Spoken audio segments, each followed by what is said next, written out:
All India bank officer confederation Tripura রাজ্য কমিটির পক্ষ থেকে শনিবার সন্ধ্যায় আগরতলা টাউন হলে বার্ষিক সভার আয়োজন করা হয়েছিল। এদিনের সভা থেকে আগামী ৩ বছরের জন্য নতুন কার্যকরী কমিটি গঠন করা হয়।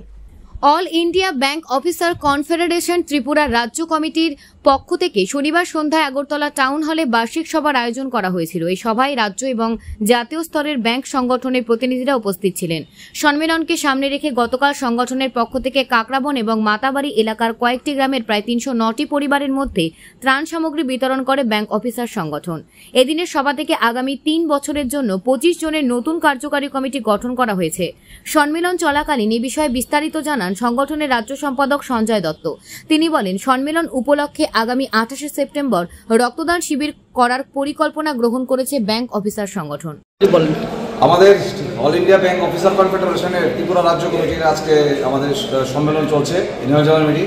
তো এই অ্যানুয়াল জেনারেল মিটিং অ্যাকচুয়ালি আমরা এই ট্রায়ানিয়াল হিসেবে প্রতি ৩ বছর মধ্যে হয়, কিন্তু আমরা কোভিডের কারণে ২১-২২ আমরা মিটিংটা আমরা করতে পারিনি, একটা ড্রপ হয়েছে। তাই ২০২৪-এ আবার আমাদের ট্রায়ানিয়াল কনফারেন্স চলছে অ্যানুয়াল জেনারেল মিটিং হিসেবে। তো আমরা all India bank officer confederation ভারতবর্ষের সবচেয়ে বড় সংগঠন। আমাদের মোর দেন 3 লাখ আমাদের মেম্বার। ত্রিপুরা রাজ্য আমাদের সমস্ত ব্যাংক মিলিয়ে জাতীয়কৃত বা ন্যাশনালাইজ যে ব্যাংকগুলি রয়েছে সমস্ত ব্যাংক মিলিয়ে ১,০০০-এর উপর আমার সদস্য রয়েছে। পাশাপাশি আমাদের সাথে ত্রিপুরা গ্রামীণ ব্যাংক অফিসার অ্যাসোসিয়েশন আছে, RRB। তো আজকে এই সম্মেলনে আমাদের ৬০০-র উপর ডেলিগেট আজকের এই টাউন হল এই সম্মেলনে উপস্থিত আছেন।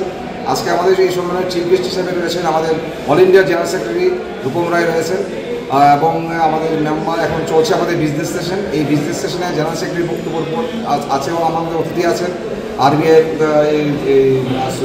এই TGB এখানে চেয়ারম্যান থেকে শুরু করে পাঞ্জাব ন্যাশনাল ব্যাংকের DGM, স্টেট ব্যাংকের হেড অফ ইনস্টিটিউট, অনেক ব্যাংকের আধিকারিকরা রয়েছেন। তারপর আমাদের শুরু হবে ৭টার পর থেকে শুরু হয়ে যাবে আমাদের ডেলিগেট সেশন।